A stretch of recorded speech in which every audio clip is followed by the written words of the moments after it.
In today's video, I'm going to discuss the $2,000 stimulus check for people on SSI, Social Security, representative payees and their beneficiaries, people in nursing homes or care facilities, as well as new information from the IRS about healthcare spending under the CARES Act or the second stimulus. So join me and I will tell you what's going on.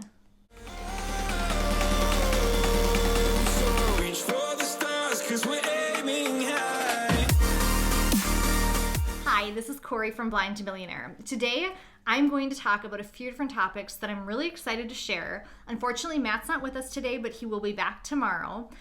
So let's get right into it.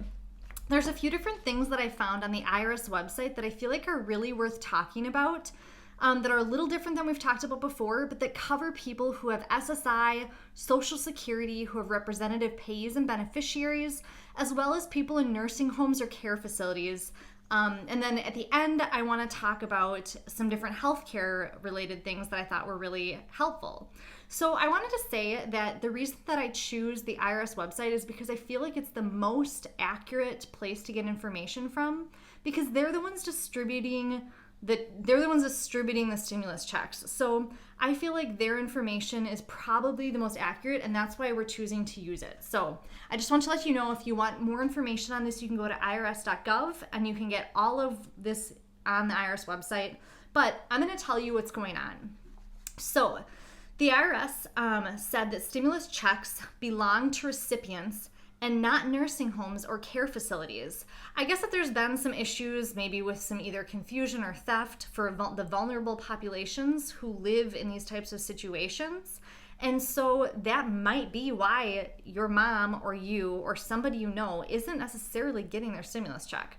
So what the IRS says is that the stimulus does not count as resources that have to be turned over by benefit recipients to nursing homes or residents, like to nursing homes or care facilities. So unlike other benefits. And that the nursing home, and this kind of affects nursing home residents, like with Medicaid, for instance. So I feel like that's actually really interesting and something to be mindful of. So if you or somebody that you know is in a care facility or nursing home and you haven't gotten the stimulus check, there may have been confusion, or there may have been something else going on, and that may be why you haven't gotten that stimulus check. So look into that, because if you're somebody who is in charge of money at a care facility or nursing home, that money isn't part of their usual money that counts towards their resources. And for people who have representative payees, the stimulus money belongs to the recipient. The representative payee is only responsible for managing SSI or Social Security. The stimulus is not a benefit. The stimulus belongs to SSI the stimulus belongs to the benefit of the stimulus belongs to SSI or SS, like Social Security recipients. It is not part of their normal Social Security money. And the representatives should discuss the stimulus with the beneficiary. And if the beneficiary wants to use the stimulus check independently, then the representative should provide the stimulus to the beneficiary. So you might be in a situation where the beneficiary doesn't either have the ability or doesn't care what happens. Like, they're good with it going towards the food and clothing and the shelter that it's usually used for, and then that's fine, like everything's good. But if the beneficiary has a preference or wants to know what's going on, it's the representative payee's responsibility to tell them kind of where that's at. So I think both of those things are really good. So that kind of covers people with Social Security, SSI, who have representative payees or are a representative payee, as well as people who have like Medicaid and live in a nursing home or care facility. I mean, this is a lot of people who are affected by kind of where's their check, like what's happening, like who's responsible for the money. It's different than regular SSA benefits. So I think that that's really worth mentioning. The other thing that I wanted to mention is that payments do not count as a resource for determining eligibility for Medicaid and other federal programs for the next 12 months. So from the day you get it for 12 months, it doesn't count as one of those resources. And the stimulus does not count as income in determining eligibility for these programs. So your $1,200 stimulus doesn't count towards your income to determine if you're eligible for those programs.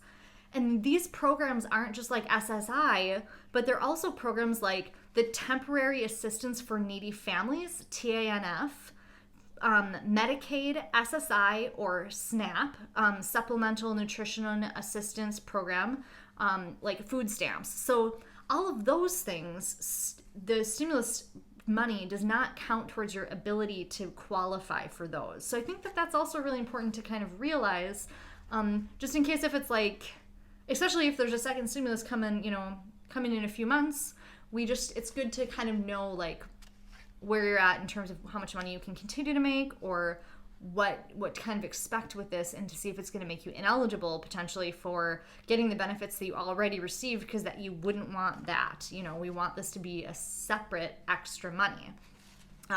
So I think that's really good to know. And the other thing that I wanted to talk about on the IRS.com website is that the IRS came out with changes to the IRS outlines changes to the healthcare spending available under the CARES Act. So that's the first stimulus. So there's a few different things that have changed for different people with different healthcare insurances under the CARES Act. So I'm going to read these, but if you fall into this category, I would recommend going to the IRS website and just like verifying this for yourself and feeling confident with what I'm reading. But this is what it says at the IRS.gov website. High deductible health plans, or HDHPs, will temporarily cover telehealth and remote care without a deductible, or with a deductible that's below the minimal annual deductible that's otherwise required by law. So you can, if you have a high deductible health plan, you can get telehealth, which means that you don't have to go in person to the doctor. It's like more social distancing and more common at this current time. And that you may not have a deductible, or you might have a deductible that's less than what you typically would pay. I think that's really good to know. So if you have something going on, don't hesitate to see a doctor and like get this handled, and know that you're not financially going to be in a big pickle. So I think that's really good to know.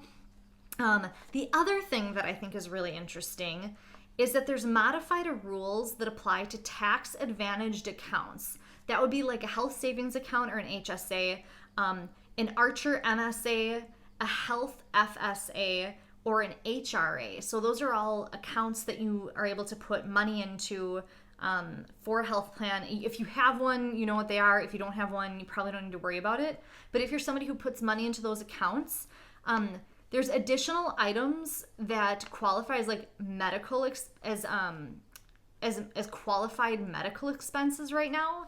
That typically are not included. And one of those things is menstrual products. So like pads, tampons, sponges, there's like a whole ton of stuff that counts towards menstrual care. So that's something that usually isn't included in something you can spend your FSA or HSA money on. That's a big deal. I mean, that's an expensive product that, there's a lot of like controversy on like how money should be how they do that. But that's something that you can use your HSA or FSA account for. So that's a really nice thing to know about that I had no idea.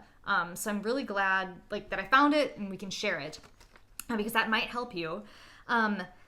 The other thing is that there's different over-the-counter medications that are being reimbursed right now without a prescription. So you maybe used to need a prescription for certain over-the-counters for them to be included, and now you don't under this CARES Act, this first stimulus. So that's another thing that if you are somebody who buys over-the-counter medications and you fall into this category, it's kind of good to know about. So I just wanted to share that, look into it. The thing though is that if you're somebody who files taxes, you're going to want to keep those receipts, is what they said in the IRS.gov website. So I'm really excited that I got to share this information. I hope it was somewhat helpful. It's a little different than what we've been talking about. It's directly related to your first stimulus package. And I just thought these were extra perks and extra things that you should know about and be aware of. If you will like this video, we would love it if you subscribed. We have a bunch more videos coming out. We have great old videos, so check out everything that you might be interested in, and we really appreciate having you here. Again, this is Corey from Blind to Billionaire. Thank you so much for being here, and have a great day. Thank you. Bye. You can't wait to see me now, 'cause lately you